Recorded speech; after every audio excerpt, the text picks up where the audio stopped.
నమస్తే, welcome to our channel. నేను సిరి. మాజీ మంత్రి డొక్కా మాణిక్యం వరప్రసాద్ గారు అయితే కొన్ని కీలక వ్యాఖ్యలు చేశారు. తాడేపల్లి ప్యాలెస్ని కల్కి కాంప్లెక్స్గా అభివర్ణించారు. దానికి కమాండర్గా సజ్జన్ల గారిని కూడా పెట్టడం జరిగింది.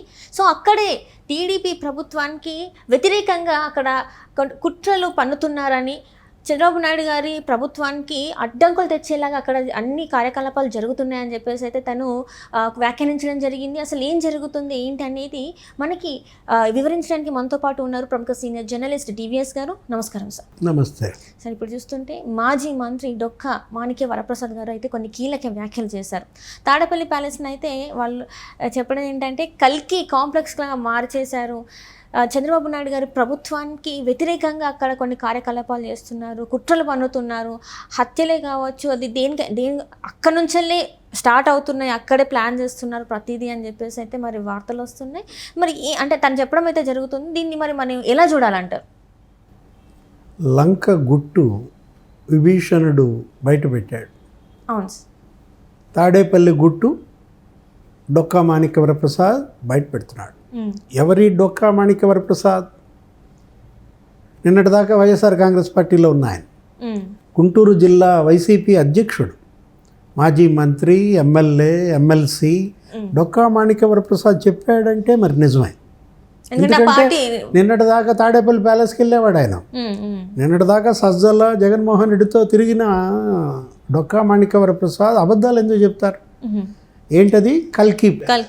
కల్కి కాంప్లెక్స్, తాడేపల్లి ప్యాలెస్ కల్కి ప్యాలెస్గా మరి నా సినిమానా ఇది? కల్కి సినిమాలో కమల్ హాసన్ సుప్రీం, అక్కడ మరి సజ్జల రామకృష్ణారెడ్డి కమాండరా.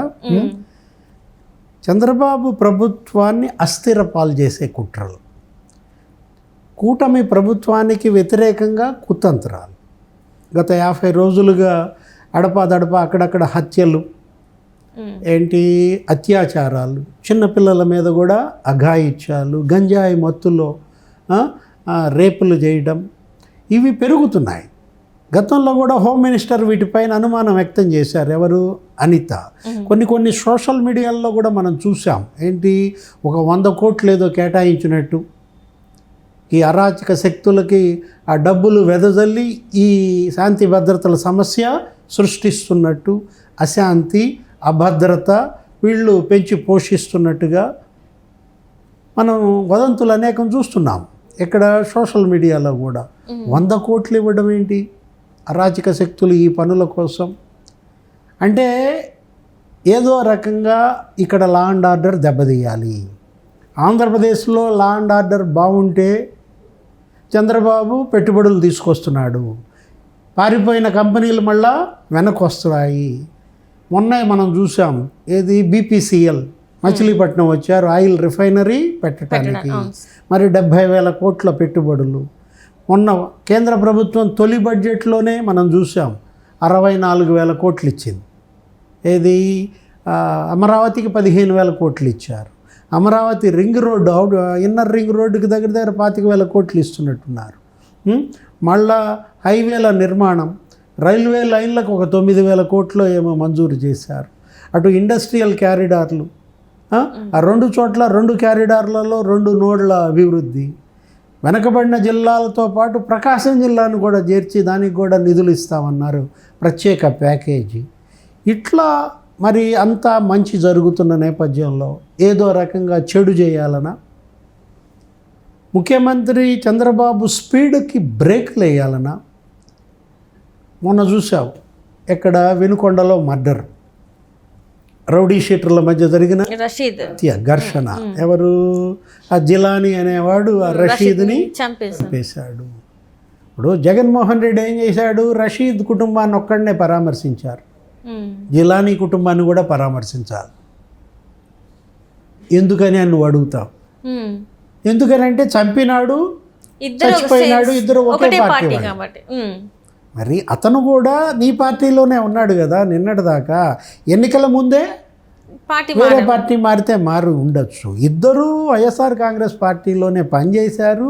వాళ్ళిద్దరినీ పెంచింది పోషించింది కూడా వైసీపీయే. ఇప్పుడు చచ్చినాడు మీ పార్టీయే, చంపినాడు మీ పార్టీయే అయినప్పుడు నువ్వు ఒకడిని పలకరిపోతే ఒకే పార్టీ మధ్య జరుగుతున్న హత్యలని ఎలా చూస్తావు? ఆర్థిక వివాదాలతో జరుగుతున్న హత్యల. తెలుగుదేశం వేరే పార్టీ వాళ్ళు చంపితే అది రాజకీయ హత్యగా మనం చూస్తాం. సరే, అది తీసే వినుకొండ మర్డర్. మరి అది ఏది నిన్నే జరిగింది. నంద్యాల జిల్లాలో సీతారాంపురంలో ఒక మర్డర్ జరిగింది. నిన్న జరిగిన మర్డర్లో కూడా సేమ్ ఇదే ఎపిసోడ్.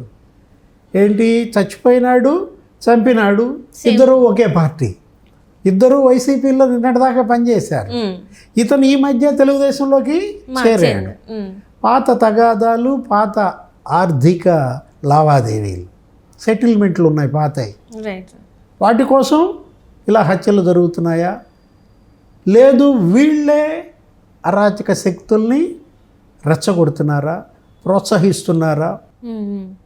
మనం చూస్తున్నాం.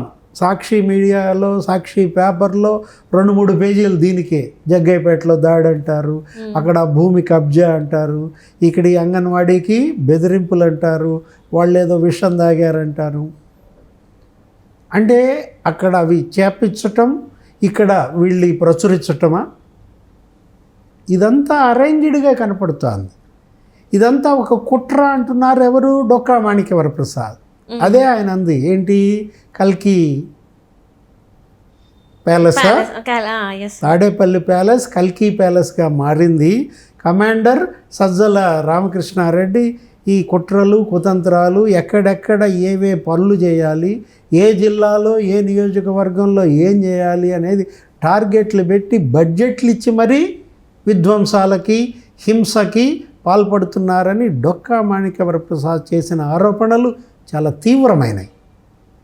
ఇమీడియట్గా డీజీపీ, పోలీస్ మాణిక్య వరప్రసాద్ గారిని ఎంక్వైరీ చేయాలి. దానిలో ఉన్న వాస్తవాలని తెలుసుకోవాలి. అవి కనుక నిజమే అయినట్లయితే మొగ్గలోనే వాటికి అడ్డుకట్ట వేయాలి.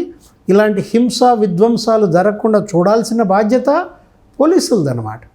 సజ్జల రామకృష్ణారెడ్డి అయితే అతన్ని పిలిపించాలి. ఉన్నాడా సజ్జల, జంప? ఎందుకంటే అందరూ జంప్ జిల్లానీలే. ఈ మధ్య ఎవ్వరు అంతు లేరు, పత్తా లేకుండా పోయారు. వాళ్ళ అబ్బాయి కూడా లేడు అనుకుంటా, సజ్జల భార్గవరావు. ఎక్కడో ఉండి ట్వీట్లు పెడుతున్నట్టున్నాడు అప్పుడప్పుడు, అడపా దడప. కార్యాలయం కూడా ఖాళీ చేసి వెళ్ళిపోయినట్టున్నారు. ఇప్పుడు ఎందుకు ఇలా పరారవుతున్నారు, పారిపోతున్నారు? పరారయ్యేవాళ్ళు, పారిపోయేవాళ్ళు వాళ్ళని పట్టుకురావాలి. డొక్కా మాణిక్య వరప్రసాద్ చెప్పింది కనుక వాస్తవం అయితే సజ్జల రామకృష్ణారెడ్డిని పిలిపించి విచారించాలి. 41A నోటీసులు ఇస్తారా? మొన్న చెవిరెడ్డి భాస్కర్ రెడ్డి, చెవిరెడ్డి మోహిత్ రెడ్డి కూడా ఇలాగే ఎక్కడో దుబాయ్ పోవాలని చూస్తే పిలుచుకొచ్చారు. అంటే సజ్జల ఆ రోజు వైఎస్ రాజశేఖర రెడ్డి గారి జయంతి రోజు మనం చూసాం ఒక ప్రెస్ మీట్. అప్పటి నుంచి మళ్ళీ ఇంతవరకు మళ్ళీ కనిపించింది లేదు. అంటే మళ్ళా జగన్మోహన్ రెడ్డి వస్తే తప్ప రాడా? మళ్ళా జగన్మోహన్ రెడ్డి వచ్చి ప్రెస్ మీట్ పెడితే తప్ప అక్కడ కనపడ్డా? అంటే జగన్మోహన్ రెడ్డి గారి పక్కన ఉండి మళ్ళీ తిని కూడా ఏదో ఒకటి మాట్లాడాలి. ఏదైనా ఇంకా సుదీర్ఘ ప్రయాణం. ఇప్పటికి అయిపోయింది కేవలం 60 రోజులు, 50 రోజులు మాత్రమే, 2 నెలలు. ఇంకా మనకి 58 నెలలు ఉంది. ఈ 58 నెలలు ప్రభుత్వం సుస్థిరంగా పరిపాలన చేయాలి. పెట్టుబడులను రాబట్టాలా, కంపెనీలని తీసుకురావాలి, కొత్త కంపెనీలు తీసుకురావాలి, పారిపోయిన పరిశ్రమలను మళ్ళా వెనక్కి రావాలి. ఎప్పుడు వస్తాయి పరిశ్రమలు, పెట్టుబడులు ఎప్పుడు పెడతారు ఆంధ్రప్రదేశ్లో? శాంతి భద్రతలు కరెక్ట్గా ఉంటేనే. శాంతి భద్రతల సమస్యే ఇవాళ చాలా తీవ్రమైనటువంటి అంశం కాబట్టి లా అండ్ ఆర్డర్ విషయంలో రాజీ పడకూడదు. ముఖ్యమంత్రి Chandrababu, deputy CM Pawan Kalyan, home minister Anitha, DGP Dwaraka Tirumala Rao దీనిపైన సీరియస్గా తీసుకోవాలి. మొగ్గలోనే వీటికి అడ్డుకట్ట వేయాల్సిన బాధ్యత ఉంది.